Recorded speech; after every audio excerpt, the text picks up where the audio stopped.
नमस्कार, स्वागत है आप सभी का। मैं हूं हिमांशु और आप देख रहे हैं हलचल इंडिया। बेबाक खबर तेज असर। आइए नजर डालते हैं आज की खबरों पर। केंद्रीय गृह मंत्री अमित शाह द्वारा संसद में दिए गए बयान को लेकर दलित समाज में गहरा रोष उत्पन्न हो गया है। अमित शाह ने संसद के दौरान बाबा भीमराव अंबेडकर पर विवादित बयान दिया था, जो अब दलित समाज के बीच एक नया विवाद खड़ा कर रहा है। गृह मंत्री अमित शाह के बयान के बाद दलित संगठनों, खासतौर पर भीम आर्मी और जय भीम संगठन ने तीव्र विरोध प्रदर्शन शुरू कर दिया है। दोनों संगठनों के कार्यकर्ताओं ने मुजफ्फरनगर जिला कलेक्ट्रेट पर धरना प्रदर्शन कर जमकर नारेबाजी की, जहां केंद्रीय सरकार योगी मोदी मुर्दाबाद के नारे लगाए गए। धरना कार्यकर्ताओं का कहना था कि इस बयान के जरिए बाबा साहब भीमराव अंबेडकर का अपमान किया गया है और दलित समाज इसे कतई बर्दाश्त नहीं करेगा। भीम आर्मी जय भीम संगठन के जिला अध्यक्ष विकास ने कहा, अमित शाह ने जो बयान दिया है वह पूरी तरह से अपमानजनक है। अगर उन्होंने माफी नहीं मांगी तो दलित समाज उनके खिलाफ सड़कों पर उतरेगा। हम यह बिल्कुल बर्दाश्त नहीं करेंगे। जय भीम संगठन के सदस्यों ने भी बयान दिया कि अगर इस प्रकार के बयान जारी करते रहते हैं तो उनका धैर्य टूट सकता है और वे 1 मिनट में माहौल बिगाड़ सकते हैं। संगठन के नेता ने कहा कि अब और कोई दलित नेता या समाज का सदस्य इस तरह के अपमान को सहन नहीं करेगा। यदि अमित शाह माफी नहीं मांगते तो उनकी पार्टी और सरकार को इसका गंभीर परिणाम भुगतना पड़ेगा। भीम आर्मी और जय भीम संगठन के नेता यह भी कहते हैं कि यदि सरकार ने इस मामले को गंभीरता से नहीं लिया तो 2018 में दलितों ने भारतीय संविधान और बाबा अंबेडकर की जयंती पर व्यापक विरोध प्रदर्शन किए थे, जिसे लेकर पुलिस और प्रशासन ने बड़ी मुश्किल से नियंत्रित किया था। अनुसूचित जाति, अनुसूचित जनजाति, अन्य पिछड़ा वर्ग और अल्पसंख्यक संगठनों ने, उनके कार्यकर्ताओं ने कलेक्ट्रेट में नारेबाजी की। मेरा नाम विकास कुमार है। मैं भीम आर्मी जय भीम संगठन से जिला अध्यक्ष हूँ। आज आप लोग धरने पे बैठे हैं, क्यों बैठे, क्या पूरा मामला है? आपको मालूम होगा अमित शाह जी ने जो सदन में आपत्तिजनक बयान दिया है बाबा साहब के प्रति, उन्होंने कहा है अंबेडकर एक फैशन हो गया है। अगर इतना नाम भगवान का लेते तो 7 जन्मों तक स्वर्ग मिलता। हम उनका विरोध करते हैं। बाबा साहब हमारे भगवान से बढ़कर है, दलितों के मसीहा है। इस संविधान की वजह से हम जो अछूत थे, मुख्यमंत्री बन गए, आईपीएस बन गए, डीएम, कलेक्टर, जज, वकील, इंजीनियर, डॉक्टर बन गए। यो सिर्फ और सिर्फ बाबा साहब के संविधान की बदौलत, बाबा साहब की देन की बदौलत। तो हमारे बाबा साहब हमारे भगवान से बढ़कर, अगर हमारे बाबा साहब का अपमान करेंगे बिल्कुल भी बर्दाश्त नहीं किया जाएगा। हम उसकी घोर निंदा करते हैं, विरोध करते हैं। मुर्दाबाद की भी आपने नारे लगाए? बिल्कुल लगाए। हम कोई डरते थोड़ा ही है। ये देश हमारा है, उनका थोड़ा ही है। मुगलों के जो वंशज है उनका देश थोड़ा ही है। ये देश हमारा है। मूल निवासी है यहाँ के। कौन है मुगलों के वंश?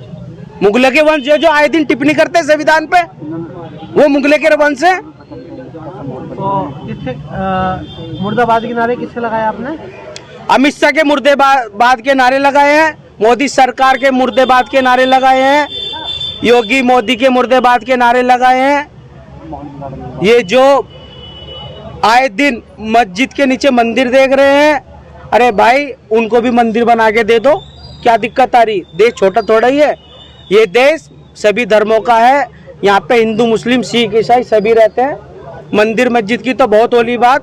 अब विकास की बात करें, स्वास्थ्य की बात करें, शिक्षा की बात करें, रोजगार की बात करें, ये तो मुद्दा नहीं है। बस आए दिन बवाल खराब करने का, माहौल खराब करने का ये सरकार जो कार्य कर रही है, हम इसका विरोध करते हैं। मेरा नाम है इंजीनियर बाबू सिंह बौद्ध और मैं प्रांतीय अध्यक्ष UP west SC ST OBC minority परिसंघ।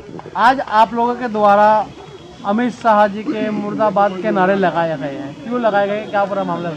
देखिए, अभी जैसा कि आपको पता है कि संसद की कार्यवाही चल रही है और संसद की कार्यवाही में परसों हमारे जो माननीय गृह मंत्री हैं अमित शाह जी, उन्होंने बाबा साहेब का मजाक बनाया और ये कहा कि अंबेडकर ये फैशन बना रखा है। अगर अंबेडकर की जगह भगवान का नाम लेते तो 7 जन्मों में स्वर्ग की प्राप्ति हो जाती।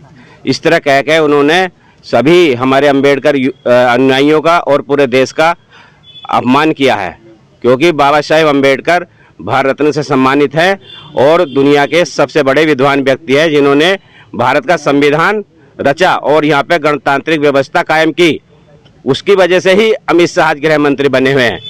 तो अमित शाह जो इस तरह का जो बयान दिया है उसकी हम घोर निंदा करते हैं, भर्त्सना करते हैं और अभी हमने ज्ञापन दिया है महामहिम राष्ट्रपति महोदय को और उनसे मांग की है कि अमित शाह जी के विरुद्ध सख्त से सख्त कार्रवाई किया जाए और उनको गृह मंत्री पद से हटाया जाए। अगर ऐसा नहीं होता तो आप लोग किस तरह से विरोध करोगे? देखिए, अगर ऐसा नहीं होता तो हमारा परिसंघ पूरे भारतवर्ष में फैला हुआ है।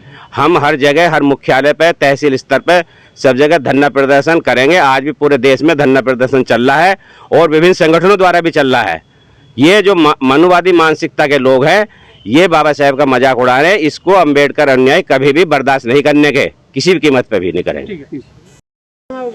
मेरा नाम एडवोकेट भूपेंद्र आर्य है। भूपेंद्र जी, आज आप लोग ज्ञापन देने के लिए पहुंचे हो और अमित शाह जी के मुर्दाबाद के नारे भी लगा रहे हो, क्या पूरा मामला है? मामला यह है कि सदन के अंदर गृह मंत्री अमित शाह के द्वारा बाबा साहेब भीमराव अम्बेडकर जी का जो मजाक बनाया गया है, उनके द्वारा कहा गया है सदन के अंदर कि जो अम्बेडकर जो आज एक फैशन बना दिया गया, यदि इतना नाम भगवान का ले लिया जाता तो स्वर्ग में चले जाते। तो मैं ये कहना चाहता हूँ, आज जो दलित समाज के लोग, हम लोग दलित पिछड़े और जो यहाँ पर आज इकट्ठा हुए, और उनका एक मेन उद्देश्य यही है कि जो बाबा साहब भीमराव अम्बेडकर जी का अपमान करेगा, हम उनका विरोध करेंगे और उनके खिलाफ विरोध प्रदर्शन करेंगे। मैं ये बता देना चाहता हूं, अमित शाह जी कान खोल के सुन लीजिए, जिस संगठन से आप आते हो और जिस संगठन को आप फॉलो करते हो, आरएसएस को, उसकी ही मुख्य विचारधारा यह है कि जो यहाँ के दलित, महिला और जो ओबीसी के लोग हैं उनको ऊपर नहीं उठने देना। क्योंकि इस देश के अंदर इतिहास है, सबसे पहले अगर किसी ने बाबा साहब की जीते जी रहते हुए सब यात्रा निकाली थी तो वो आरएसएस संगठन है। अगर इस तरीके की मानसिकता आजाद भारत के अंदर और आप दलित समाज के लोगों को और बाबा साहब के लोगों को लेकर करोगे तो दलित समाज से कतई बर्दाश्त नहीं करेगा। तो किस तरह से आप लोग इसका विरोध कर रहे हैं, क्या आप लोग मांग करते हैं? मांग हम ये करते हैं कि माननीय प्रधानमंत्री जी और राष्ट्रपति जी जल्द से जल्द अमित शाह जो गृह मंत्री हैं इनको पद से बर्खास्त करे। यदि ये पद से बर्खास्त नहीं होते तो दलित समाज उसी तरीके से अपनी लड़ाई को लड़ेगा जिस तरीके से दलितों ने 2 अप्रैल 2018 भारत बंद में अपनी लड़ाई लड़ी थी। क्योंकि दलित समाज के जो लोग हैं वे स्वाभिमानी लोग हैं और अगर स्वाभिमान के साथ खिलवाड़ होगा तो ये कतई बर्दाश्त नहीं किया जाएगा। तो आप लोग भारत बंद के लिए भी तैयार हैं? बिल्कुल भारत बंद के लिए तैयार है, क्योंकि आज जो भी यहाँ दलितों के लिए, पिछड़ों के लिए, महिलाओं के लिए जो बाबा साहब ने उनके अधिकारों को सर्जित किया है संविधान के माध्यम से, वो हमारे लिए स्वर्ग का रास्ता बाबा साहब खोल के गए हैं। अगर उन्हें अपमानित करने का काम अमित शाह जैसे लोग करेंगे जो बाबा साहब के संविधान की शपथ लेकर संसद में बैठे हुए हैं और उन्हें ही अपमान करने का काम करेंगे तो यह बर्दाश्त नहीं होगा। वक्त हो चला है आपसे विदा लेने का। कल फिर होंगे हाजिर कुछ नई और ताज़ा खबरों के साथ। तब तक के लिए दीजिए हमें इजाजत। नमस्कार। हमारे YouTube और Facebook चैनल को फॉलो और सब्सक्राइब करना ना भूलें।